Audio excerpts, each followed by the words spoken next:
Greetings, everyone. Hello, my name is Brian Ortiz here with the Countdown City Geeks, and we are all here to talk about Fast The X. days where one man behind the wheel of a car can make a difference are over. We all got to see it. Everyone, introduce yourself a little bit. Okay, guys, Retro Ray here. Gonna give you a good interview on the movie that we just saw. You take it over, Daniel. Hey guys, I am Daniel from the Legacy of Nerd with the Countdown City Geeks, as you guys know. But yes, we did see Fast X tonight. More than I expected. First thoughts right there, but I'll let Brian moderate our panel for sure. So first of all, I gotta ask everyone in this group: has everyone been big fans of the franchise? Have you started from the back in like 2001 and gone all the way through? What's your Oh, quick yeah. little history with the Fast and Furious franchise? I've watched it from the beginning to now. It's had its bumpy roads along the way, um, and of course, there's reasoning behind it. If you're a true fan of Fast and the Furious, you know that Vin Diesel didn't want to come back at first, and then eventually he did decide to come back to the franchise. The other movies it did were good as well. You know what I mean? Of course, they were separated from the original. From not tying at the time. But then I like how they bought Diesel back and they tied all those other movies into the franchise. But yeah, I mean, I've watched it from then until now, and it's getting to me. I like what they did to this movie episode, the six, and the last one right now that we're looking at. But it was definitely it wasn't what I was expecting. Let's put it that way. All right, It's not a bad thing. It's not a bad thing, but I was Sure. expecting something different. But I'd like to hear Daniel's take. What he thought. Yeah, Daniel, what's your history with the franchise? I've been watching this telenovela since the first incarnation. I was 14 years old watching the first one in theaters. I think I've watched almost all of them in theaters except for Tokyo Drift. And I think Tokyo Drift I saw like on HBO one day, and I that's one of my favorite ones actually, Yeah. Tokyo Drift. Yeah. But yeah, I've been along the ride. It has been interesting. It has almost it's joke now, but they continue to make these 100 $200 million telenovela movies, and I seem to keep going to them. So Yeah. they're doing something right. I Yeah. cannot say. I think when you guys talk about your history with the franchise, everybody that ever has watched them is just has their own take on them, whether it be, I just go because it's a lot of fun, or I am just invested into these characters. But you're so, I feel like we've gotten so far down the road now. We're on its 10th movie in, God, 22 years. This is ridiculous, Yeah. guys. Like, this We're in is the third decade of Fast and Furious movies, man. That's insane. it is crazy, and it's evolved so much from what it Yeah. started off with. A lot of you guys know our leader and Captain Ted here and me both used to work at a movie theater here locally. And I remember when the first movies were coming out, I want to say like the first two or three, we used to get all the racing cars come into the theater. And if you guys have been Cool. keeping up with Fast and Furious, that's not so much its look anymore, but it's crazy. Yeah, I can't believe it's been around this long. We've had one Dom and like 5 Batmans in the last 20 years. So It's true. I loved it, and just as much as anyone else, I grew up with it too. Loved every one of them, and when you realize what they're doing, and that one of the best aspects of this is, like you said, they're a franchise that knows what they are and what they want, and they know how to give it to you. Like you said, it's one giant soap opera at the end of the day with a bunch of cars. And sure, we have evolved from the days of hijacking trucks full of DVD players as the height of heisting Street racers who became hijackers. to now, going into space and fighting submarines and all kinds of stuff. And I always enjoyed that. And I was talking to Ray about this, that the franchise has evolved with the decade that it's in. You know what I'm saying? And that's one of Yeah. the most interesting things. 1, 2, and 3 are their own very early 2000s movies. And you can tell. Then they moved into these extravagant heist films with a core problem. Then they turned into these global issues of, got to save the world and kind of stuff like that. And so I think that with that in mind, when we just as we talk about Fast 10 or Fast X, I think they do continue a lot of those traditions. And again, that's why I'm there. I would never complain. I know what I sat down for, and I got exactly what I wanted. A ton of spectacle. Good God, the amount of spectacle in this movie is so over the top. And Yeah. Jason Momoa as an antagonist and a villain is relentless in this movie, and he shows it with the power of his resources and his tenacity for going after Dom. It's one of the driving forces of the entire film, I thought, at least. So they succeeded once again, in my opinion, on delivering exactly what we expected to see out of a Fast X movie in those regards. I knew you would come for me. I'm Dante. Enchanté. So how about we all just start shooting each other? That's what I came here for. You know, we've seen him in movies he's done. His acting has been great. But this movie is taking his acting to a next level, to my opinion. Like I said, I'm a big DC fan, Marvel fan. Don't get me wrong, you know, media's been talking about him playing Lobo and all that in the movies, but the vibe I got from him in this movie was a freaking, you know, Joker from the animated series. You know, the way he talked to himself, the way, you know, just the little things he did just brought that, you know, in my head. It popped in my head. You know, don't get me wrong. Like I said, I understand if they play him as Lobo, that's great. But to me, I think he would be an awesome Joker, you know, if he were to go that route, because what he did in this movie is phenomenal. That was awesome. Yeah, kind of piggybacking. Momoa is definitely a scene stealer in this movie. He's just, I could not believe what he was coming at us with. I can definitely see, and I talked to you, Brian, about this when we left the theater. I can see the Joker analogy for sure. I saw Momoa having so much fun with this role. I feel like they told him, like, hey, you can build the character. You need to be a little, you know, I don't want to spoil too much, because I think, you know, when you find out what his character is like, it's just like, really, this is pretty cool, you know. And I think he is probably the most memorable villain or antagonist of the Fast and Furious series that I can remember since the Yakuza in Tokyo Drift. So he definitely like kind of stole the show for me. I was actually impressed with Brie Larson as well. Cheers. I didn't know how she was going to fit into this movie. Now, I know there's been three official trailers. There has been sneak peeks or clips and stuff like that released. I don't think I've watched one trailer, to be honest with you guys. I think I knew who the cast was. I think I heard a little blurb or two of some cameos that were going to be in there, and that was all I heard. And so I really didn't know anything more than they said that we are going to beginning to end the Fast and Furious franchise. Of course, you know, they had their premiere last week, and Vin Diesel is on the red carpet with Michelle Rodriguez, and they're talking, I think, to Entertainment, or I'm not entirely sure, Entertainment Weekly or Tonight or someone other like that. And, you know, they said the studio execs saw it. They were so happy with it that they decided, instead of making it a 2-part finale, they were going to make it a 3-part finale. So indeed, we are going to have 12 Fast and Furious movies, at least at this point, not including spin-offs that we have already gotten or are going to continue to get. I'm sure there's a spin-off somewhere in there. I have to say, coming out of the movie, my first impressions of the movie were, I went in to watch a Fast and Furious movie, and I got the Fast and Furious movie.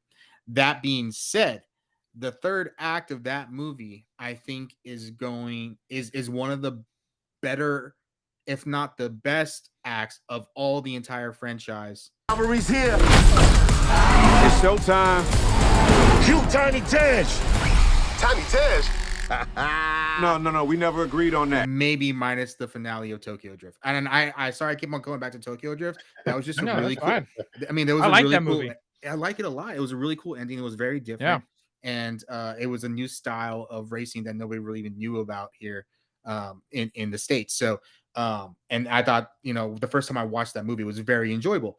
Now, when I watched this movie, I get a little bit of that feeling, but more on a plot point, writing point, more than an action point, because the action is what we have come to expect in every Fast and Furious movie. It's not to say that it is better or worse than anything else. It's just you're gonna get some outlandish car feat, that we have never thought of. I don't know if we can say we've seen at this point, because I feel like we've seen everything. We had a car go Right. into space with duct tape and aluminum foil, but It's true. when we get to that third act, it was the most surprising. And I was telling my fiance on the way home, because we're lucky enough to have guests, that I think that this movie may either hold its box office count on the second week, or may actually get a higher box office count than the first week, because I think word of mouth on this movie is that yes, it's a Fast and Furious movie, but there's something at the end that you're going to want to see. Oh yeah. Mhm. So, there's something that's going to bring you here. And that obviously, we know this movie is a part one. We knew this going in. We didn't know it was a part one or part three of three, but we knew it was a part one.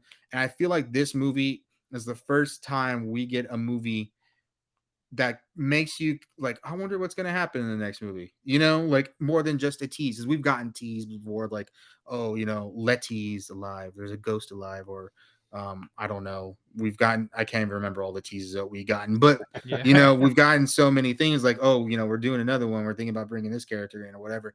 But this one kind of leaves us off on a way different style. Because it's a part one. So that's my prediction. Now, will that actually happen? I think it might, but Yeah. there's not very many movies that do a higher week 2 than a week 1. Yeah. Very, very little. But this may be a word of mouth movie that kind of brings it back up a little bit. I agree. I think the movie's gonna, like any other Fast and Furious, I think it's gonna do just fine. Like, it always does, right? Right. I will say this. I will, while I do praise the movie and give it all the kudos for doing what it does best, and that's what you're there for at the end of the day. As someone who's like, as many of you have watched a lot of these movies, I actually watched 9 today before I went out. I do feel that there has been a shift, though, in the quality, and I say this very lightly, the quality of the script, meaning the dialogue. And while you're absolutely 100% correct that this is a novella, soap opera type piece, I do feel that the franchise is in danger, if not of becoming a parody of itself, where the things are becoming so over the top and the dialogue is so campy and over that it's going above the organic level that it was prior, where like we knew that they Yeah. were superheroes. We knew that they could get slammed against the wall at 100 miles an hour and be like, I'm family, I'm fine, and then drive off, right? But I do get worried as we go into 10 and 11 and maybe 12 that they are losing hold of the reins just a little bit. Now, with that being said, I will absolutely reserve judgment because this is a part one, and I don't like to review anything completely until it's a full and told story, because I think they deserve to be to let them say what they want to say. But I am a little bit hesitant and a little bit worried because I did start to see that kind of like, okay, 70% of the dialogue is about family, 20% is about faith, and then 10% is about the crime or the problem that's happening. And it can start to get a little a lot, it gets a lot to swallow after a little bit, you know what I'm saying? But that won't deter you, I think, from the enjoyment of the spectacle, because at the end of the day, that's what you're there for. We need weapons and cars.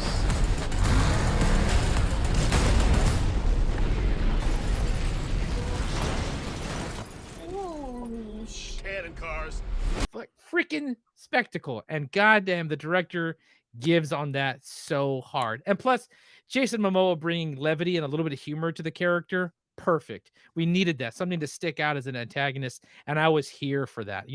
I actually look forward to part 2 because I feel like I feel like they didn't know what he wanted to do in the beginning, and you can tell like the actor is playing with it at different parts Yeah. more and more, and they didn't solidify it because it doesn't match the beginning, doesn't match the end. So I can't wait to see him in part 2, where I think Jason Momoa's nailed it. He's like, I know exactly what I'm doing, and I know the bad guy, and I think we're gonna even have more fun with that character and more action in the second one. And I do look forward to seeing part 2 of this story because I am invested again. Yeah. I Same here. think it's interesting, Dom. we always make fun of Dom because family, family. That's his. Did I do that? That's his Sure. catchphrase, right? And Yeah. and I think Momoa is very much. If you guys listen, for when he's talking, he's trying to make one too, and it's kind of landing. I'm not gonna lie. His little catchphrase, and you'll hear it, a couple times. And you're like, he keeps saying that, and it's kind of funny every time he says it. So, you'll catch that as well. Like I said, like I agree, Momoa is very enjoyable on this. I didn't expect that character because, honestly, like I said, I didn't really watch the trailers. I'm just seeing the posters, and I'm expecting like big broody Momoa, because we got Big Brute Right. and John Cena, and we got Stone Cold Charlize Theron, and we just gotten all the same sort of characters over the years, minus Jason Statham. Even Jason Statham was like, "I'm Jason Statham." Let's dig some graves.